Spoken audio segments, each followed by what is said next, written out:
adding bidets to their clubhouse. Tone, do you have a bidet? I'm Tony Kornheiser, no. But I've got a bucket and a garden hose. Okay, that's it. You're starting off Yeah. the show the wrong way. I thought this was some sort of prank. No, they're actually doing this. I know the Japanese players are used to bidets wherever they are in Japan. And so more and more American clubhouses, as they become more and more Japanese players, are having to facilitate this. So good.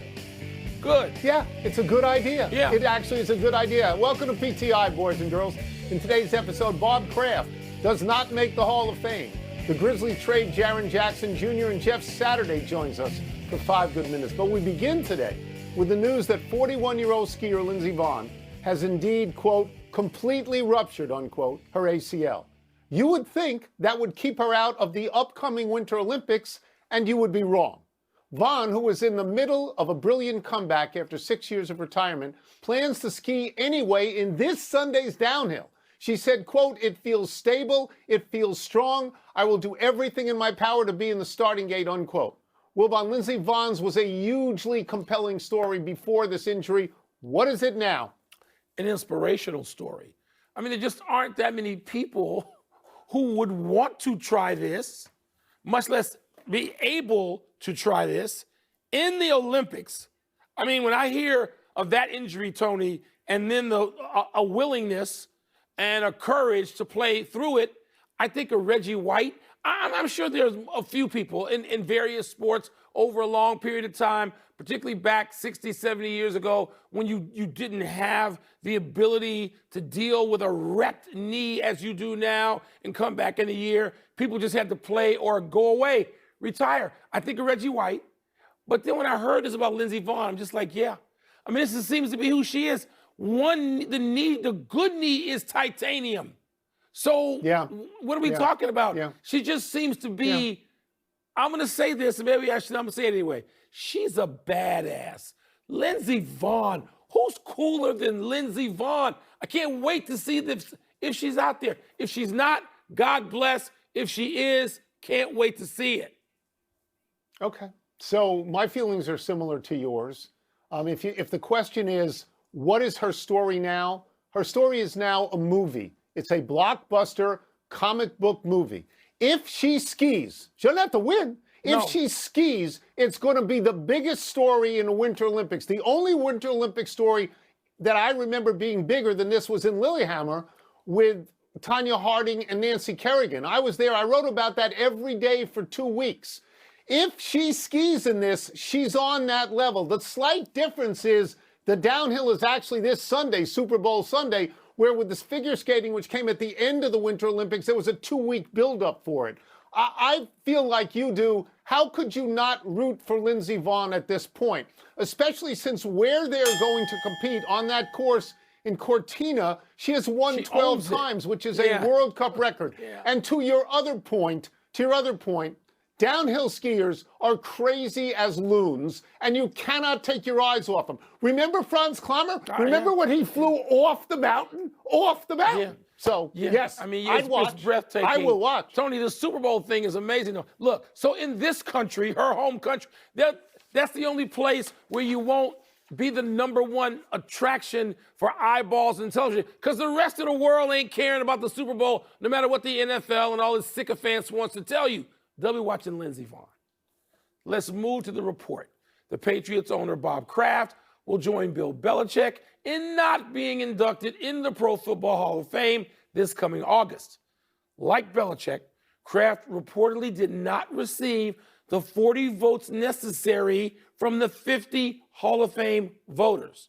The Patriots have won all 6 of their Super Bowls under Kraft, of course. Tone, what do you make of this? So when I first heard this, my initial reaction was to think that it was somehow conspiratorial, that voters, when they realized that Bill Belichick didn't get in, they knocked Kraft out so that they could stay on the same level. And I said, what are you talking about? This vote was weeks ago. Yes. Nobody knew when they voted that Bill Belichick was not going to get in. So what I think we have is this incredibly weird coincidence that 2 of the big 3 of the Patriots now, the coach and the owner of the team with the most Super Bowls in NFL history, they are not in the Hall of Fame. It got me to thinking, are they going to keep Tom Brady out when he becomes eligible? They're going to knock him out for a year as well. I mean, I find it's just, what are my notes? I said that it was just so odd. You've talked about this. I know your feelings about this. The voting, that you can only vote for 3 out of 5. And a lot of people want to vote for players who they think are wronged by not being in at this time. So I think it's maybe overblown what we're talking about, but I think it's very good for TV. It's just easy to talk I hadn't thought of that, Tone. Look, I know how this works.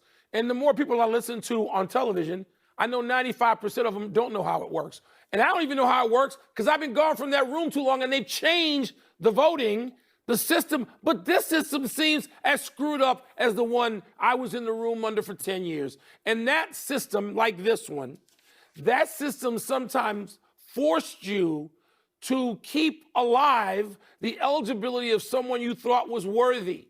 And the only way you could do that was to not vote for someone you also knew was worthy you could vote for next year. That's it. Yeah. That's the deal. Yeah. And people don't understand it. Players don't. Talking heads on television don't. And so now it's changed slightly, like you mentioned, the people who were involved in the Kraft Belichick. So, Tony, you know what? I'm annoyed with the whole thing. The Hall should be embarrassed. They should change the voting. Change it, damn it. Just change it. If this doesn't embarrass you, what does? I had no idea that Roger Craig wasn't in the Hall of Fame. I had no idea. Of course, I would have voted for Roger Craig. Of course, yes. I would have voted for L.C. Greenwood, and I would have voted for Bill Belichick, because I think that Halls of Fame, you vote players and managers and coaches in ahead of owners. There's some great owners who are in the Hall of Fame, but I would have gone the other way. And you know what, Mike? I just assumed that the three of them, that Brady and Belichick and Kraft, are going to get statues outside the stadium in Foxborough. I just assumed they'd do that anyway. We move on. The NBA trade deadline is 2 days away, but we've already got deals to discuss. Wilbon, your Bulls sent center Nikola Vucevic to the Celtics for guard Anthony Simons. The Grizzlies sent Jaren Jackson Jr., who I know you love, and spare parts to the Jazz for a package of 4 players and 3 first-rounders. But more intriguing to me is the ESPN report that the Clippers and their star guard James Harden are working to find a deal before the deadline. So, Wilbon, you go. Where do you want to start? Tony, I guess I'll start with this. None of this stuff is going to make much of a difference on the season. These aren't impact trades. They just aren't. People can go crazy. They can scream and holler about the deadline's coming. It doesn't mean a damn thing. They just aren't players. Unless you tell me Antetokounmpo is going to be traded somewhere like Golden State or San Antonio or wherever Minnesota, whatever, then we're on to something. Okay, so that's my first take. I'm like you. I like Vooch going to the Celtics. Good for him. I don't like giving him up for the Bulls, but they need to do something.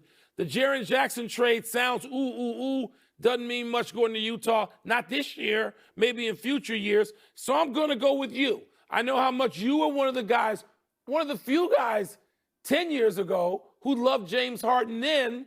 Loved him. I know you've been very consistent. And you know what, Tony? Yep. Harden has a certain value now, which I think is even greater than his value a few years ago, because he does less. But even less, he's averaging 25 and 8. And I think Cleveland could actually use him. And they get better in some ways with size and things that Harden can do that Darius Garland doesn't really do as well. So maybe I'll back off of it just in the case of James Harden.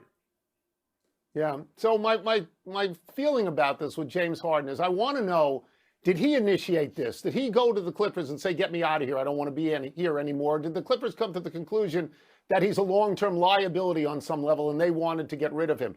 His history indicates that he initiated it. Didn't he force his way out of Houston in order to go to Brooklyn? He forced his way out of Philadelphia in order to go to the Clippers. Yeah. He's on his 5th team already, which is really a lot for an MVP and a superstar player, but so is Kevin Durant. You know, so this happens in the NBA.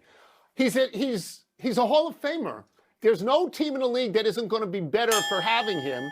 25 points, 8 assists a game is 3rd in the league, right? Yeah. It's really good. Yeah. And he plays every night. But here's the but, Mike. In the playoffs, it hasn't been there. No. In the regular season, for his career, 24 points, 7 assists, 6 rebounds, shoots 43.8% from the floor, 36 from 3. In the playoffs, 22.5 points, 6.5 assists, 5.5 rebounds, 42.5 and 34. He's down in all categories. Yeah. So you have to know what you're getting. If I thought I could win right now, I would want James Harden. But I have to acknowledge what his history in the playoffs have been. So let us take a break because I went through the bell. Coming up, we will talk Super Bowl with Jeff Saturday. How does a team show resilience after a big play goes against it? We'll ask him which team he's leaning toward to win the actual game. Tony, I think that Harden, a little bit less is more.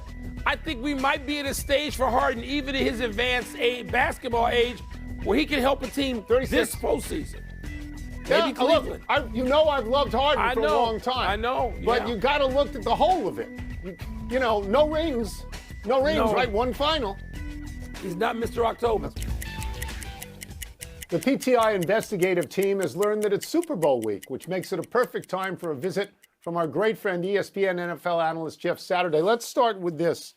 Robert Kraft reportedly did not make the Hall of Fame. You worked closely with him on the collective bargaining agreement in 2011, and you two famously hugged. People remember that. How do you see Kraft's importance to football? Oh, Mike, I mean, how do you describe football in the past 3 decades without Robert Kraft being in the mix of it? I mean, this is ludicrous to me. You're talking about a guy who's owned the team for 32 years. This is his 11th Super Bowl with 3 different head coaches and 3 different quarterbacks. If there's anybody that you can't describe the league over the past 3 decades without him, it's Robert Kraft. And and set aside all that he's done for the NFL, growing the game with the media outlets and all the conversations we had with the CBA. Just as an owner, strict owner, he's been by far the most dominant. How he did not get in, it baffles me. Again, this is another black eye to the Hall of Fame. Bill not going in first ballot, and now Robert Kraft. It's embarrassing. And the worst part for me, fellas, is this. When the guys do get announced on Thursday or whatever day they finally get announced, the things we're all going to talk about is the 2 who didn't get in. And that's not the way it should be. Our game should be defined by the guys who can get rubber stamped first, and those 2 guys should have. It's disappointing to me. Point well made, Jeff. Let's go to the game, and we'll stay with the Patriots, though. I'm going to ask you about defensive tackle Milton Williams, who had 8 pressures against the Broncos. So what's Seattle? That game film didn't get thrown away. They know exactly what he did. What the heck are they preparing to do this week? Oh, you better buckle that chin strap. I mean, you listen, here's the issue, too, for the Seahawks in the internal part with Bradford, Anthony Bradford, their guard. The movement, right? The movement, the head shakes, the movement, the setting up your moves kind of gets Bradford kind of off his market point at times. And that Milton Williams is going to come at you. And the one thing I will tell you about Mike Vrabel, coach football teams, if they can't get home with 4, they're going to bring extras. They're going to move Sam Darnold off his spot. And if you think about the way the Rams played them in the championship game, you're rushing 4, you're going to kind of play coverage behind it. The Patriots aren't going to do that. They trust their corners. Milton Williams is going to be a circle for that offensive line. Make sure that internal presence gives somewhere for Darnold to step up, not get pressured. It's going to be a heck of a matchup. I'm fired up to watch that one. I want to tap into your personal feelings and memories about the Super Bowl for a second, Jeff. You, of course, crushed my hopes when you beat the Bears in the Super Bowl. But that game starts off, and here's where I want to go to ask you about recovery. Devin Hester takes the opening kick. I watched it again the other night because they're just talking about how you can't kick to Devin Hester. You can't. Boom! And he breaks it, and he starts the game in that manner. Were you back on your heels? Did you chuckle? What do you remember about that historic moment? Okay, you're going to love this, and I know you being a Bears fan. So we talked about it as a team. Tony, he stood up in front of the room. We're going to kick it to him. We're not afraid of anybody, right? We're going to play aggressive. We're going to kick the ball deep. We're going to let them return. Our special teams are going to rally. We're going to do this thing. Rain is pouring, right? Ball gets kicked, flashes, all that kind of stuff. You're seeing him. You see him catch it, and Peyton and I are standing side by side, and you watch him break the first tackle. You watch guys miss, and he's housing it. And I remember looking over and I was like, well, God, I hope we don't kick it to him again because he'll keep hanging them them on us. You know what I mean? And that was really, and we were like, boys, it's time to strap it up and go to work. Like we totally knew that was their best chance to beat us. It was that special teams group, and he was so lethal, and he starts it off that way. But you know, anytime you have something happen to you that early in the game, you know, that's the beginning of a fourth quarter, or even what happened to us against the Saints with the onside kick in the beginning of the second half. It wasn't quite as deflating because we hadn't even touched the field yet. So, you know, but it still was a gut punch. But thankfully, Tony realized Hester's not going to be part of this game plan the rest of the game. We're going to avoid him at all costs. Blame that one Just on a great Dungy. story. That's what I always say. Tony. I love that. That is a great story. All right, we'll get you out of here on this as long as we're going to talk about the game. How do you see it right now? Which way are you leaning right now, and why?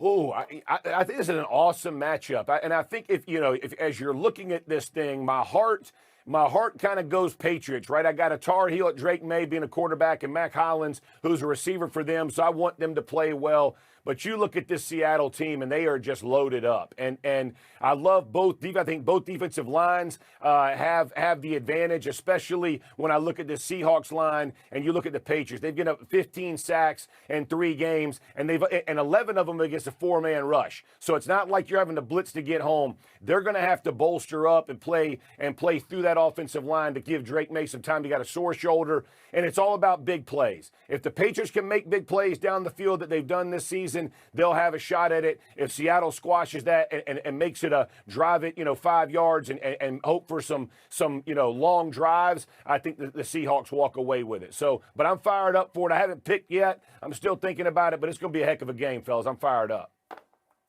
Jeff, thank you Jeff, as thank always. you, man. Thanks all year. Much Thank you, appreciated. Heck yeah, had a blast. Let's take one last break. Still to come is Matt Nagy, the man who can help the Giants get Jackson Dart to the next level. Wilbon's boy, Matt You want Nagy. me to answer that? You don't want my answer. The Cardinals deal away yet another star. Does their strategy make any sense? It makes you so happy to talk about Devin Hester, doesn't it? Devin We love Hester Devin Hester. is one of the 3 most exciting Bears players in history. Gale